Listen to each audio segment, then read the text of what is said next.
بسم اللہ الرحمن الرحیم۔ السلام علیکم ورحمۃ اللہ وبرکاتہ۔ دوستو، دنیا کی مصروف زندگی میں بہت سے لوگ ایسے ہوتے ہیں جو روزمرہ کے کام کاج میں پھنسے رہتے ہیں، اپنے خوابوں اور تمناؤں کو فراموش کر دیتے ہیں۔ ایک چائے والا جو روزمرہ صبح سے شام تک لوگوں کو چائے پلا رہا ہے، اس کی زندگی بھی اسی طرح کی مشکلات میں گزرتی ہے۔ اسے کبھی یہ خیال بھی نہیں آتا کہ اس کی زندگی میں کوئی بڑی تبدیلی آ سکتی ہے یا اس کی زندگی اتنی اچانک تبدیل ہو سکتی ہے، بدل سکتی ہے۔ لیکن ایک دن اس کی زندگی میں ایسا لمحہ آیا جو ہمیشہ کے لیے اس کی دنیا بدل گیا۔ یہ کوئی معمولی کہانی نہیں ہے، بلکہ ایک سچا واقعہ ہے جو شیخ عبد القادر جیلانی رحمۃ اللہ علیہ کی کرامات سے جڑا ہوا ہے۔ آج ہم آپ کو اسی حیرت انگیز واقعے کے بارے میں بتانے جا رہے ہیں۔ دوستو، یہ کہانی ایک ایسے چائے والے کی ہے جو بغداد کے ایک چھوٹے سے بازار میں اپنے دن گزارتا تھا۔ اس کی زندگی کا مقصد صرف یہ تھا کہ وہ دن بھر لوگوں کو چائے بنا کر دے اور جو تھوڑی بہت کمائی ہو اس سے اپنے بچوں کا پیٹ بھر سکے۔ اس کے پاس خواب تو بہت تھے، لیکن ان خوابوں کو حقیقت میں بدلنے کا کوئی راستہ نظر نہیں آ رہا تھا۔ غربت نے اسے جھکا دیا تھا اور وہ اپنی تقدیر سے مایوس ہو چکا تھا۔ اس کی بیوی اور بچے بھی زندگی کی سختیوں کا سامنا کر رہے تھے۔ وہ چاہتا تھا کہ وہ ان کے لیے بہتر زندگی فراہم کرے، لیکن اس سے کوئی امید نظر نہیں آتی تھی۔ دن رات کی محنت کے باوجود اس کی زندگی میں کوئی تبدیلی نہیں آئی تھی۔ دوستو، شیخ عبد القادر جیلانی رحمۃ اللہ علیہ کا نام کون نہیں جانتا؟ آپ اسلام کے عظیم ترین اولیاء میں سے ایک۔ آپ کی زندگی معجزات اور روحانی کرامات سے بھرپور تھی۔ بغداد کی گلیوں میں آپ کی عظمت اور روحانیت کی روشنی پھیلتی تھی۔ لوگ دور دراز سے آپ کے دربار میں آتے تھے تاکہ آپ کی دعاؤں کا فیض حاصل کر سکیں۔ شیخ عبد القادر جیلانی نے اپنی ساری زندگی اللہ کی راہ میں گزاری اور ہر مجبور اور ضرورت مند کی مدد کی۔ آپ کا دل ہمیشہ غریبوں کے لیے نرم رہتا تھا اور آپ کی دعائیں لوگوں کی زندگیاں بدل دیتی تھیں۔ چائے والا جب اپنی مشکلات سے تنگ آ گیا تو اس نے سنا کہ شیخ عبد القادر جیلانی رحمۃ اللہ علیہ کی دعاؤں سے بے شمار لوگوں کی زندگیاں بدل چکی ہیں۔ اس نے فیصلہ کیا کہ وہ بھی ان کے پاس جائے گا اور ان سے دعا کی درخواست کرے گا۔ وہ ایک دن عاجزی اور امید کے ساتھ شیخ عبد القادر جیلانی کے دربار پر پہنچا۔ دربار کا منظر روحانیت سے بھرا ہوا تھا۔ لوگ وہاں عقیدت سے دعائیں کر رہے تھے اور چائے والا بھی خاموشی سے اپنی باری کا انتظار کر رہا تھا۔ جب شیخ نے اسے دیکھا تو انہوں نے اس کی حالت کو سمجھا۔ چائے والا ان کے قدموں میں گر کر بولا، حضرت، میں ایک غریب انسان ہوں، میری محنت کا پھل مجھے نہیں ملتا، میرے بچے بھوکے ہیں اور میری غربت ختم نہیں ہو رہی۔ کیا آپ میرے لیے دعا کریں گے کہ میری زندگی بدل جائے؟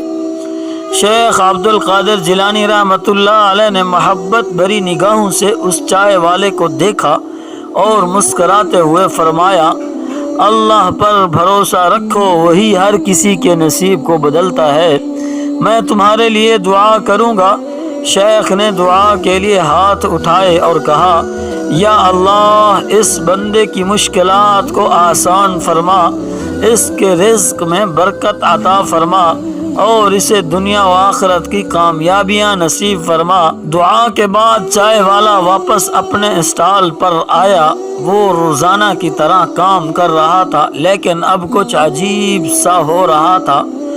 اس کے اسٹال پر گاہکوں کی تعداد بڑھنے لگی۔ لوگ دور دور سے اس کی چائے پینے آنے لگے اور چند ہی دنوں میں اس کی کمائی میں غیر معمولی اضافہ ہو گیا۔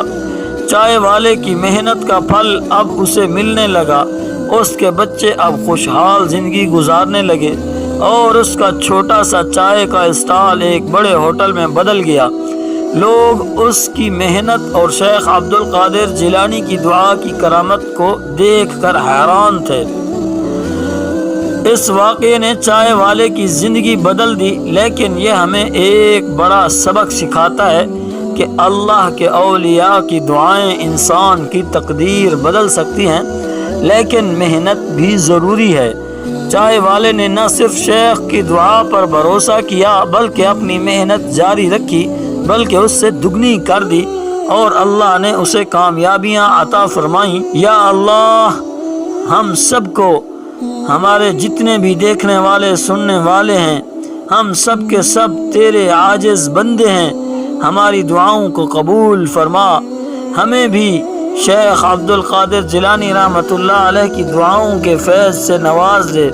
یا اللہ، ہمارے ناظرین کے گھروں میں برکتیں نازل فرما اور ان کی مشکلات کو آسان فرما، اور دنیا و آخرت میں ان کو کامیابیاں عطا فرما، اور جتنے ہمارے دیکھنے والے سننے والے ہیں سب کو حفظ و امان میں رکھ، اپنے حفظ و امان میں اور خوش اور ہنسدہ وسدہ رکھ، اور جتنے لوگ ہماری ویڈیو کو دیکھنے والے ہیں سب پر اپنی رحمتیں نازل فرما، آمین یا رب العالمین۔ یا اللہ، اس ویڈیو کو جس نے دیکھا ہے اس کو اپنے حفاظت میں رکھ، اپنے حفظ و امان میں رکھ۔ مروان کے دربار میں ایک عورت آئی، اس نے کہا، اے خلیفہ، مجھ پر ظلم ہوا، مجھے میرا حق دلوائیے۔ مروان نے اس پر ایک نظر ڈالی، پھر بولا، تم پر کس نے ظلم کیا ہے؟ مروان نے پوچھا، سعید بن زید رضی اللہ عنہ نے۔ اس نے فوراً کہا۔ مروان کو یہ سن کر حیرت ہوئی۔ اس عورت نے کسی عام آدمی پر الزام نہیں لگایا تھا۔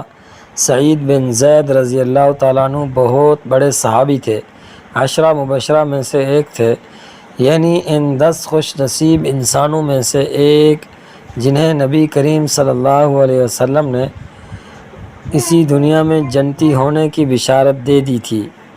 کیا کہا تم نے؟ تم پر سعید بن زید رضی اللہ عنہ نے ظلم کیا ہے؟ ہاں، میں نے یہی کہا ہے۔ انہوں نے تم پر کیا ظلم کیا ہے؟ انہوں نے میری کچھ زمین دبا لی ہے۔ مروان نے مجبوراً حضرت سعید بن زید رضی اللہ تعالیٰ عنہ کو بلوا بھیجا۔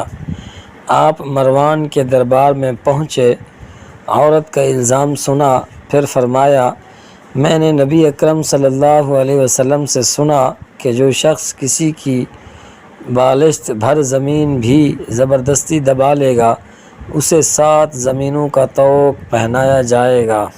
یہ سن کر مروان نے کہا، اللہ کی قسم، اس کے بعد میں آپ سے کوئی سوال نہیں کر سکتا۔ حضرت سعید رضی اللہ عنہ نے یہ سن کر فرمایا، اے اللہ، اگر یہ عورت جھوٹی ہے تو تو اسے اندھا کر دے اور اس کی اسی زمین پر اسے موت دے، یعنی جس زمین کے بارے میں اس کا دعویٰ ہے۔ آپ رضی اللہ عنہ کی اس بد دعا کے بعد وہ عورت اندھی ہو گئی۔ وہ ٹٹول کر چلا کرتی تھی اور کہتی تھی، مجھے سعید رضی اللہ عنہ کی بد دعا لگ گئی۔ جس زمین کے بارے میں اس نے الزام لگایا تھا اس میں ایک کنواں تھا۔ ایک دن آخر وہ اس کنویں میں گر گئی اور وہ کنواں ہی اس کی قبر بن گیا۔ کسی نے اسے کنویں سے نکالنے اور اس کے کفن دفن کی بھی ضرورت محسوس نہیں کی۔ یہ تھا ایک صحابی رضی اللہ عنہ پر الزام لگانے کا انجام۔ رفیقہ حیات سے محبت کا انداز۔ ایک مرتبہ پیارے نبی علیہ السلام گھر تشریف لائے، صحن میں دیکھا کہ سیدہ عائشہ صدیقہ رضی اللہ عنہ پیالے سے پانی پی رہی ہیں۔ دور سے دیکھا تو وہیں سے فرمایا، حمیرہ۔ نام عائشہ تھا مگر پیار سے حمیرہ کہا کرتے تھے۔ نبی پاک صلی اللہ علیہ وسلم نے ہمیں اس میں بھی سبق دیا۔ دور سے فرمایا، حمیرہ۔ بولے، اے اللہ کے نبی صلی اللہ علیہ وسلم، فرمائیے۔ فرمایا تھوڑا سا پانی میرے لیے بھی بچا دینا۔ وہ امتی تھیں، بیوی تھیں، آپ صلی اللہ علیہ وسلم خاوند بھی تھے، سید المرسلین بھی تھے، رحمت للعالمین بھی تھے۔ برکت تو آپ صلی اللہ علیہ وسلم کی ذات سے ملنی تھی، مگر سبحان اللہ، محبت بھی عجیب چیز ہے کہ رفیقہ حیات کو دیکھا پانی پی رہی ہیں تو دور سے کہا کہ کچھ پانی میرے لیے بھی بچا دینا۔ جب حضرت عائشہ صدیقہ رضی اللہ عنہا نے کچھ پانی بچا دیا، جب آپ صلی اللہ علیہ وسلم کے قریب تشریف لائے تو اپنی بیوی کا بچا ہوا پانی ہاتھ میں لے کر پینا چاہا۔ اچانک آپ صلی اللہ علیہ وسلم رک گئے اور پوچھا، اے حمیرہ، تو نے اس پیالے پر کس جگہ لب لگا کر پیا ہے؟ حضرت عائشہ رضی اللہ تعالی عنہا قریب آئیں اور اس جگہ کی نشاندہی کی۔ حدیث پاک میں آتا ہے کہ آپ صلی اللہ علیہ وسلم نے پیالے کے رخ کو پھیرا اور اس جگہ اپنے لب مبارک لگا کر پانی نوش فرمایا۔ اللہ اللہ۔